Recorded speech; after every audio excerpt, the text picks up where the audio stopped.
Today we're going head to head with Squire's Loft to see if we can create a better steak for a cheaper price right outside their restaurant. I'm going to create the best steak that I can using the equipment that I've bought, and we're going to have a random person do a blind taste test at the end. And as punishment, if I lose, I'm going to give them a big tip. Let's see if we can do this. So step one, before we even get onto the cook, we're going to be ordering the steak from the restaurant. It's right behind us, so we've got to keep quiet. I've gone online and checked their menu. It says that all mains are grilled with our signature Squire's Loft base. We've got the Weber kettle, check. We've got our butter, we've got our aromatics. We are good to go. Hopefully we can finish at roughly the same time to give a good comparison. Come on, baby. Here we go. 400 gram ribeye, $75. Let's go. We're gonna go for medium rare. We do want to make sure that we've got that Squire's Loft base, so we're gonna add that. Check out, place order. So we just paid $82 for a ribeye on the bone. This ribeye here cost us $35. We're gonna see if we can make a better one. It says it's gonna be about 10 to 20 minutes. Vamonos. The reason steaks at restaurants taste so damn good is because they are based in butter. That equals flavor, so our next step is to create our basing liquid. Wind is the enemy right now. For our butter base today, we're gonna go really simple. Start by melting down your butter, then adding your aromatics, rosemary, thyme, and garlic. Mix and let those flavors combine for a few minutes, making sure not to burn the butter. All right, so our butter is done. Let's get on to cooking that steak.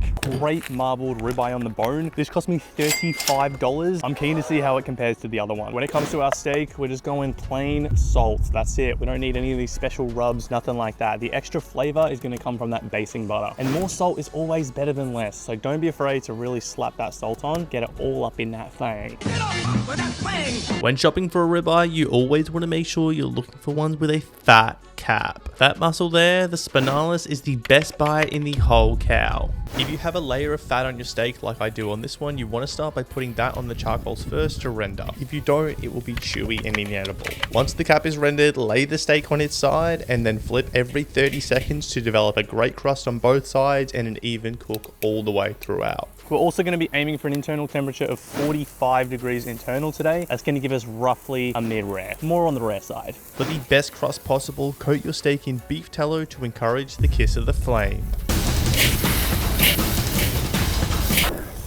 Oh, this butter is so good. Could drink this all day. We are sitting at 34 degrees internal. So I brought a little basting thing. All we're going to do is dip. Oh yeah, and just get that all over there. Whoa. The butter too early, you risk it burning on the outside of the steak and leaving a bitter taste. We continued basting the steak and flipping every 30 seconds until we reached an internal temperature of 45 degrees Celsius. All right, she is coming off the grill. And this is our end product. While we waited for our challenge steak to arrive, we basted our protein one last time and let it rest for the battle ahead. The cook took about 8 to 9 minutes. This thing is pretty thick. Final internal temperature was 45 degrees. I think the cap might be just a little bit more than that. Our other steak is coming now. My wife is bringing it. We're gonna be doing a blind taste test. And now the moment you've all been waiting for.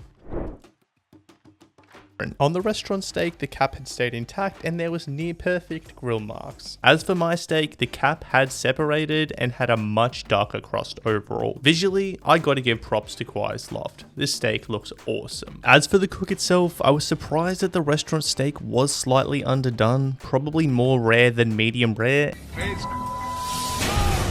and had a small grey band. On the other hand, my steak came out a perfect medium rare with a minimal grey band. Wow.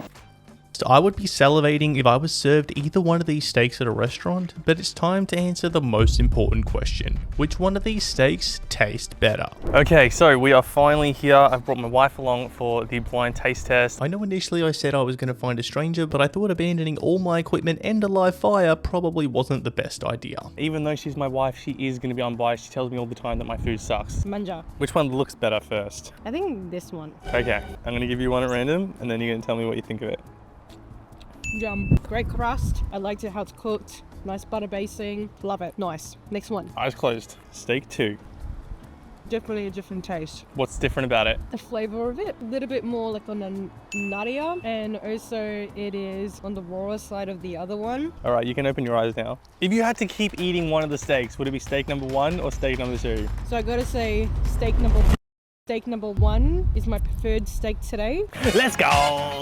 Reason being because it's a little bit more cooked on the way that I had liked it. The second steak is a little bit more raw. It's definitely got good flavor. Flavor on both of them is great, but the breakable was how cooked it was. So Yeah. I say steak number 1. So because we won the steak battle today, I guess I will not be giving them a big tip. Sorry, Squire's Loft. But I guess I will not as be a giving whole, them these are both freaking awesome steaks. So guys, go and visit Squire's Loft if you have one in the area. They make absolutely incredible steaks. Hope you guys like the video. We'll see you in the next one. Thanks for watching. See you later. Alligator.